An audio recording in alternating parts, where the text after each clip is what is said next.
Au chapitre de l'actualité, le ministre ivoirien de la Construction, du Logement et de l'Urbanisme a visité plusieurs chantiers de projets structurants dans la ville d'Abidjan.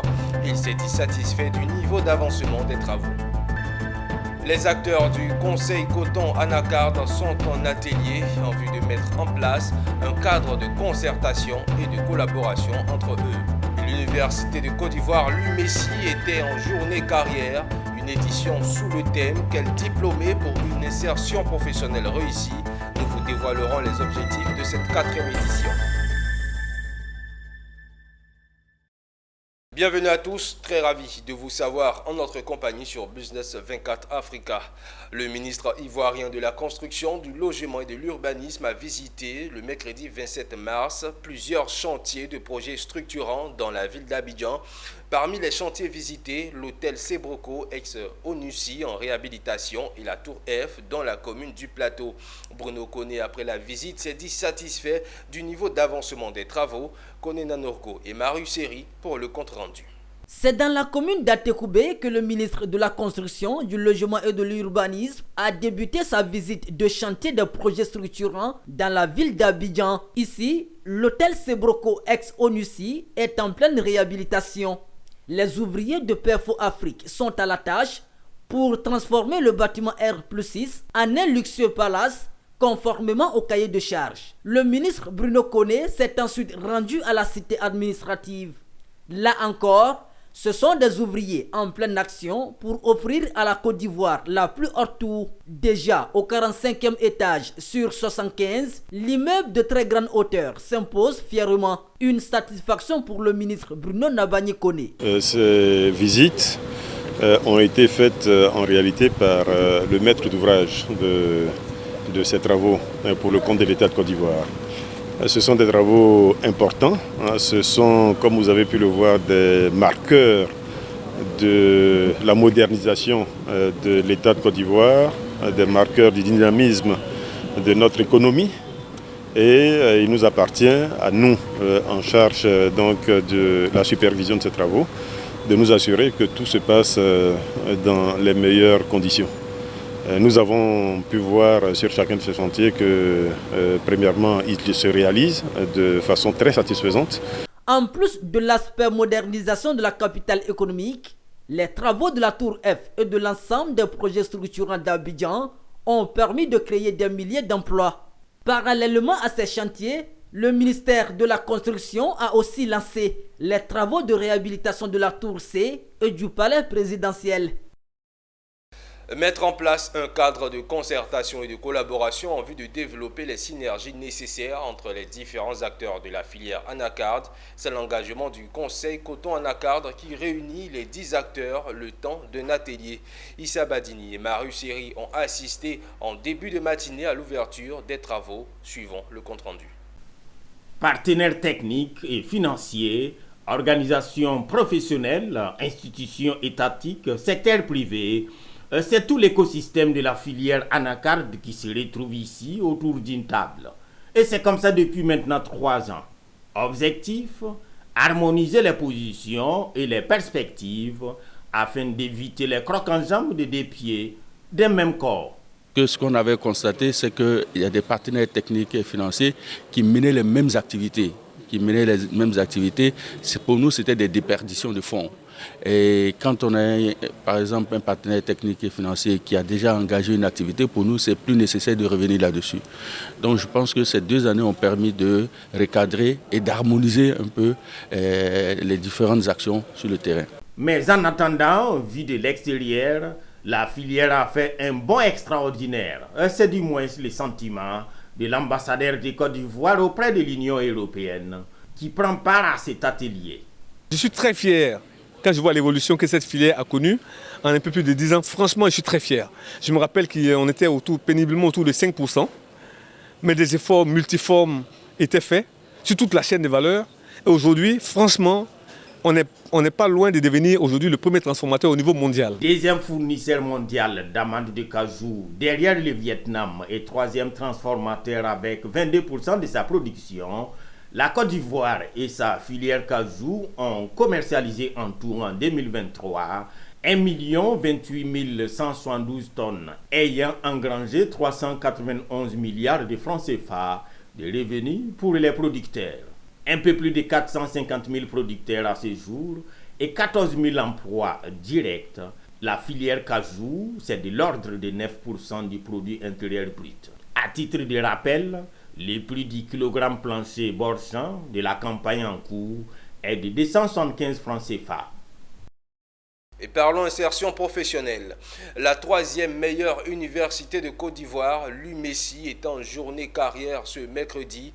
Une 4e édition sous le thème « Quel diplômé pour une insertion professionnelle réussie ?» L'objectif est d'associer aux formations un meilleur positionnement pour les diplômés de l'Université méthodiste de Côte d'Ivoire afin de faciliter leur insertion professionnelle. Le commentaire est signé Mondésir Nascimento. Quel diplômé pour une insertion professionnelle réussie? Cette interrogation était au cœur de la 4e édition de la journée carrière de l'UMESSI, Université méthodiste de Côte d'Ivoire.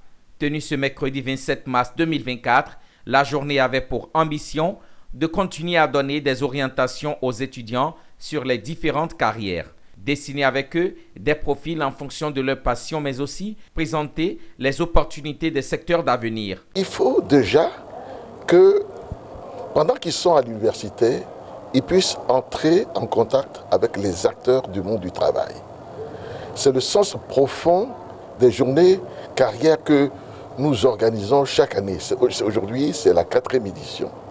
Alors nous avons des gens venant de tous bords, des juristes, des notaires, des secrétaires, etc., pour que ces étudiants sachent mieux s'orienter lorsqu'ils vont obtenir leurs différents diplômes. Plusieurs panels ont été animés sur ce même thème.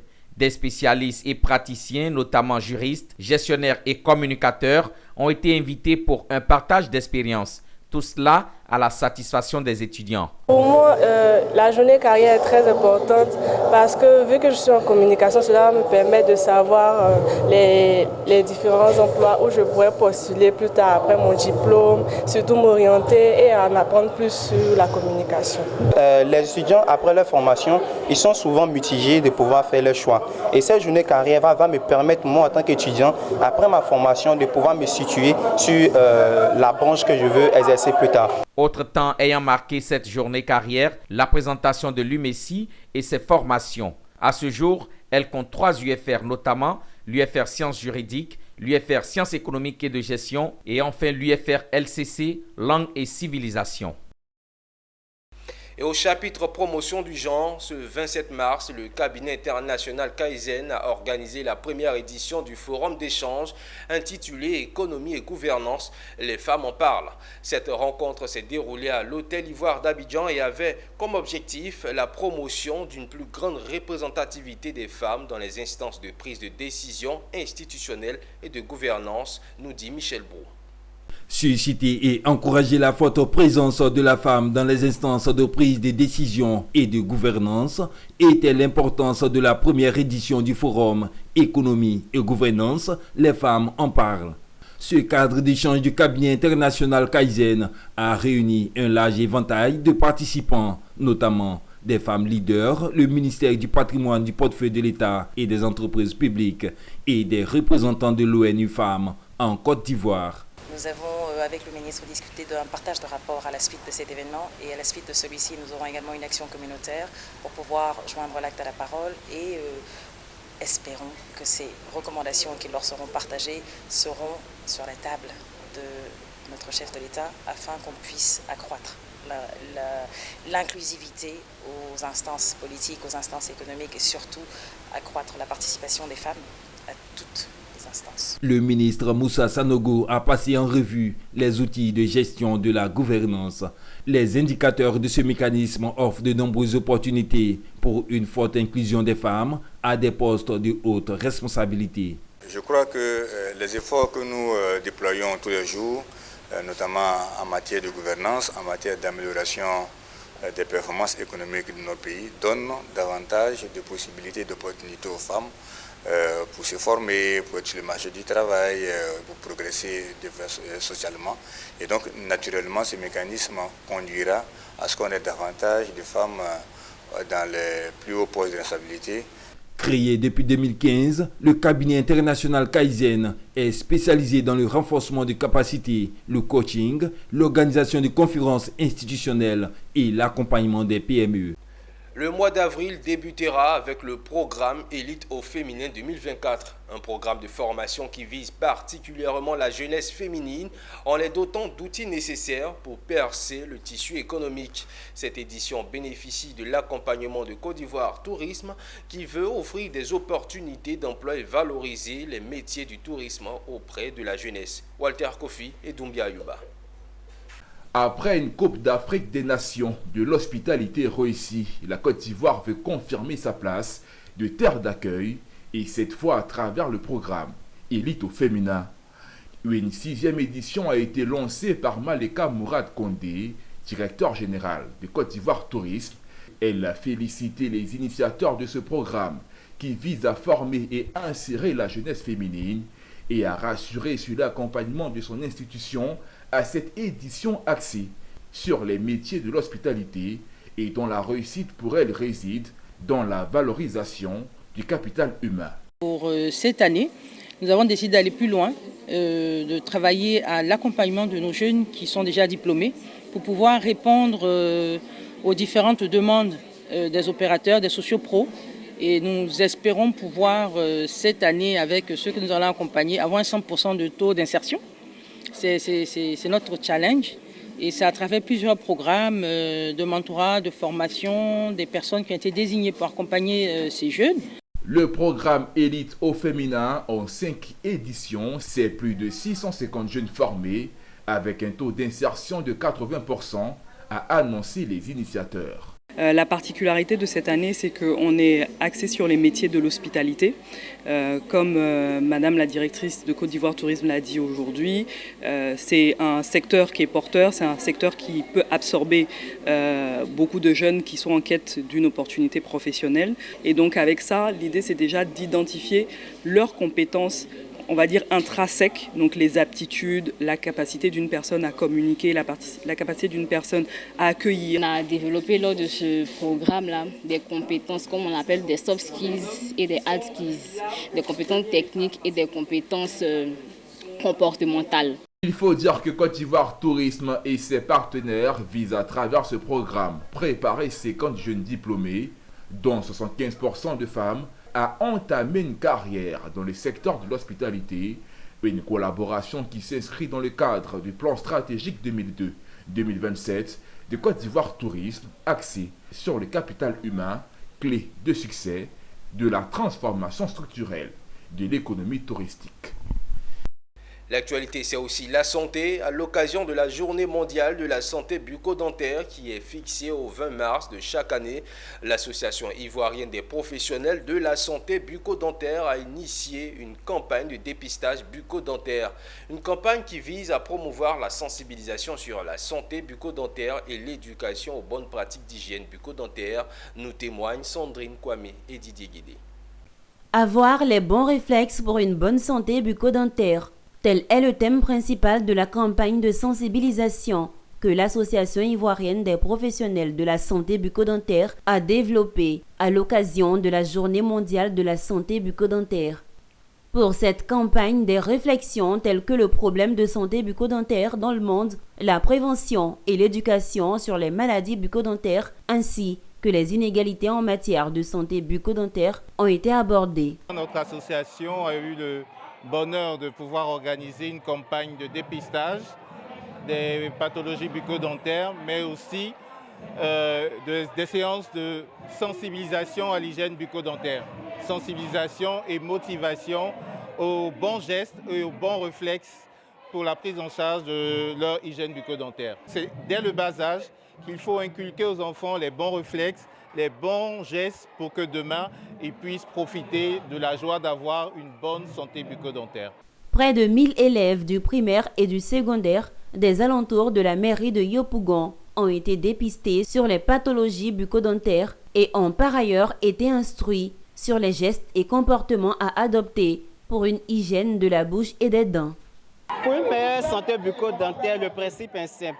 savoir bien se brosser et consulter son chirurgien dentiste au moins une fois par an. Bon, aujourd'hui, moi, sur le point de vue de la carie dentaire, j'ai retenu qu'on doit se brosser les dents 3 fois par jour, matin, midi et soir. L'Association ivoirienne des professionnels de la santé bucco-dentaire est une association qui regroupe l'ensemble des professionnels des professions qui contribuent à la santé bucco-dentaire.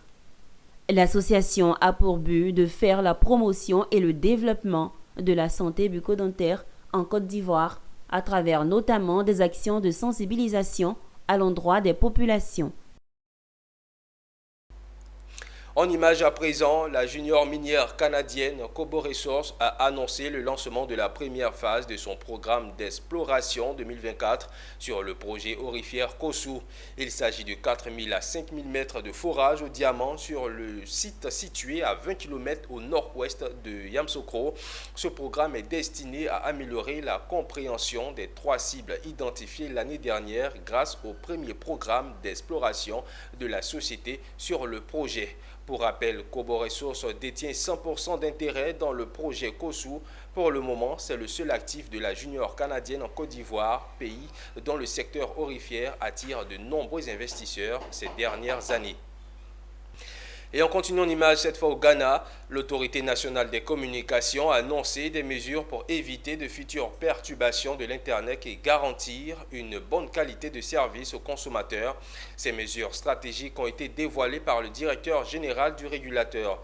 L'annonce de ces mesures intervient quelques jours après que certains pays africains, dont le Ghana, ont subi des perturbations du réseau Internet en raison de la coupure de certains câbles sous-marins qui les desservent. Pour rappel, le Ghana comptait 22,62 millions d'abonnés au service Internet mobile pour un taux de pénétration de 70,85% selon les statistiques de la NSA. Et voilà qui met un terme à cette édition. Merci de votre aimable attention. Le programme se poursuit. Restez en notre compagnie.